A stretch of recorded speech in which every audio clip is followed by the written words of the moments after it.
All right, this is our presentation on the Aircraft Intrusion Detection System, also known as IDS. This is ITM 318 Summer 1. This is our business scenario slide. So before we designed the system, we really wanted to identify a problem that was currently existing within the aviation industry. And what we found was that over the past several years, aircrafts have become increasingly reliant and connected through digital communication systems. Operational technology and onboarding networks are becoming more complex and complicated, which also brings further risk. And while these technologies have improved efficiency across the industry, they've also opened a new gateway for cyber attacks to occur. They've also the need to secure these operational technologies has also increased with these new cyber attacks. The solution that we proposed was an aircraft intrusion detection system, otherwise known as an AIDS or IDS for intrusion detection system. And this system continuously monitors aircraft network traffic in real time using anomaly detection techniques to identify suspicious behavior, which speeds up the process of intrusion detection monitoring a lot. This is a feasibility analysis Excel sheet. These are example assumptions. We weren't able to find exact accurate numbers when trying to come up with this feasibility analysis. So a lot of this is just hypothetical numbers, what we think it could cost. So on the top left here, you have one-time costs, then you move down to annual costs, benefits, and then this is just a summary of the top three columns. And then moving over here, you have the PV of benefits, PV of costs, and then total PV and MPV. So the MPV ended up being around $830,000. And the ROI ended up being 65% with a break-even point of 3 years. It's our business scenario slide. So before we designed the system, we really wanted to identify a problem that was currently existing within the aviation industry.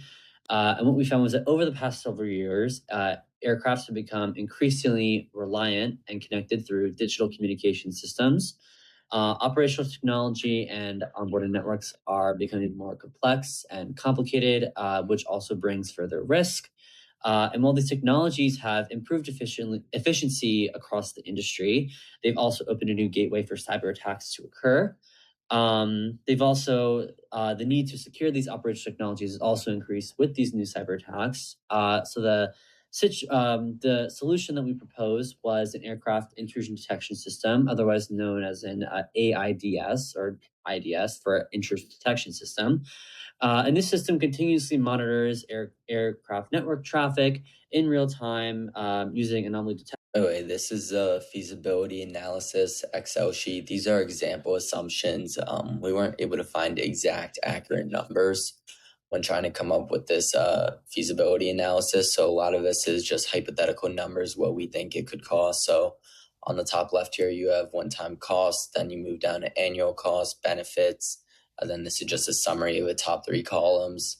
And then moving over here, you have the PV of benefits, PV of costs, and then total PV and MPV. So the MPV ended up being around $830,000, and the ROI ended up being 65% with a break-even.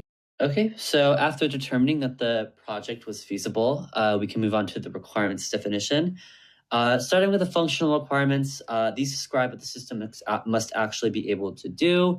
The main function of the system is to continuously monitor network traffic from connected aircrafts, to develop an understanding of network behavior across different aircrafts, which allows the IDS to identify deviations from normal activity and record potential anomalies for future investigation.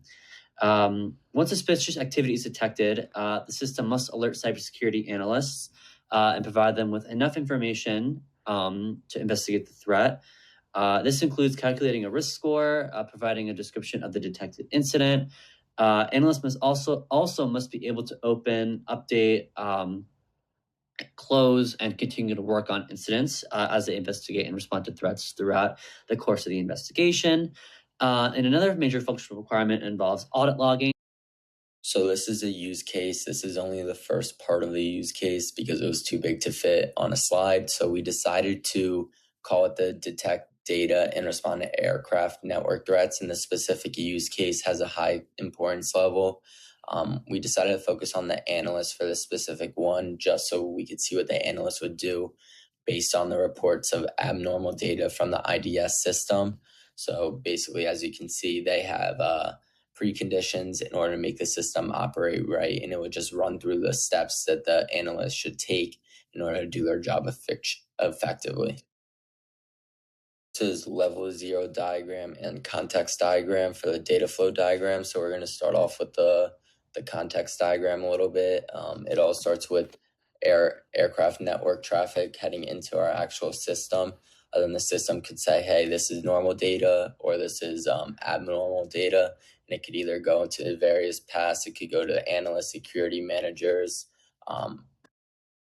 management, admin. It really depends on the type of data that comes into the actual system and what the system detects. Then heading over to the level 0 diagram, it really just follows a straight line down through the processes. So the aircraft network system, the data comes in, then it just goes through the monitor, filter, then analyzing the threats, management, incident response, and then generating reports, and then heads over to the level 1 diagrams. So the first one, you can see it up here in the top left corner is our process 1 model, which is titled Monitor and Filter Network Traffic. And this part of this data flow diagram is in place because the system collects network traffic from the aircraft network system. This raw network traffic isn't compared against what normal network patterns look like, which you can see here is retrieved from the typical behavior database, which is titled D1.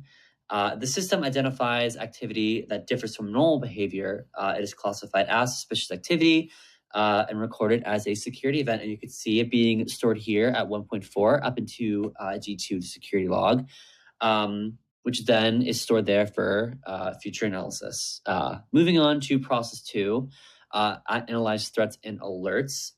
So once the system receives suspicious network activity identified in process 1, all right, the next part of our project is within the design phase.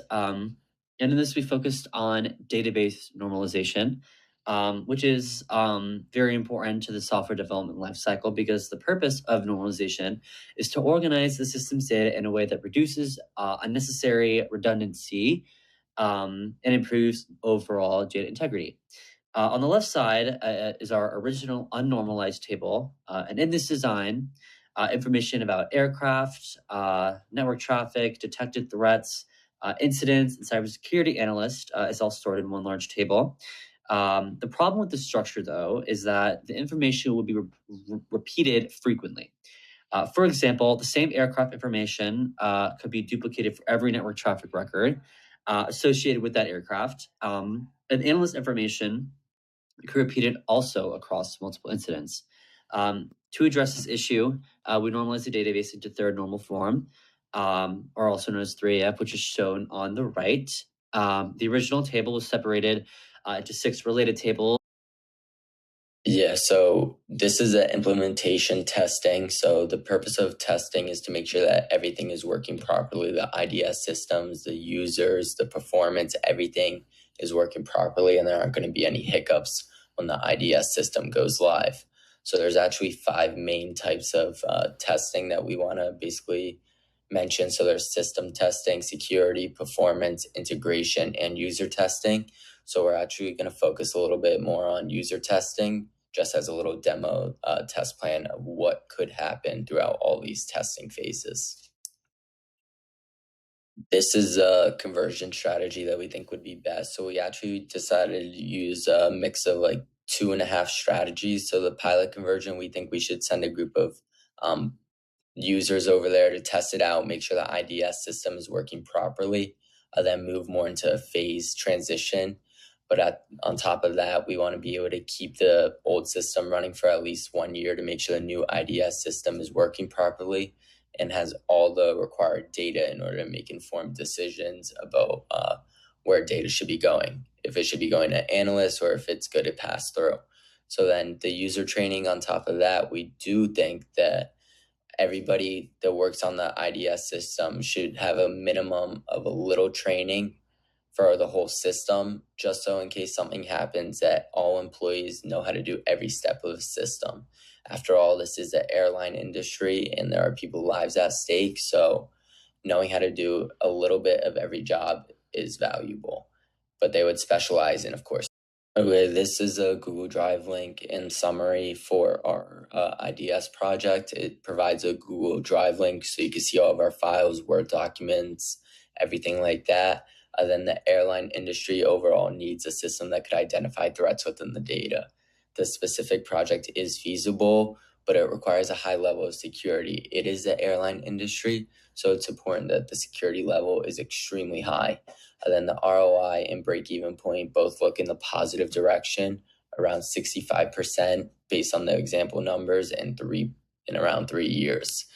So overall, it does allow less manual work and more automated reports.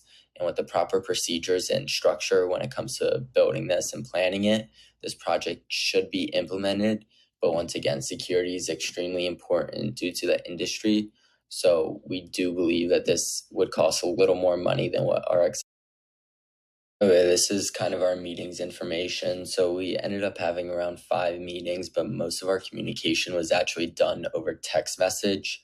It was just kind of hard to find meeting times and times where we can meet and both be focused because we were both working summer jobs. So we found this to be the best method. We had these 5 meetings to mainly go over the big topics and figure out what we were going to attack and how we were going to go about things.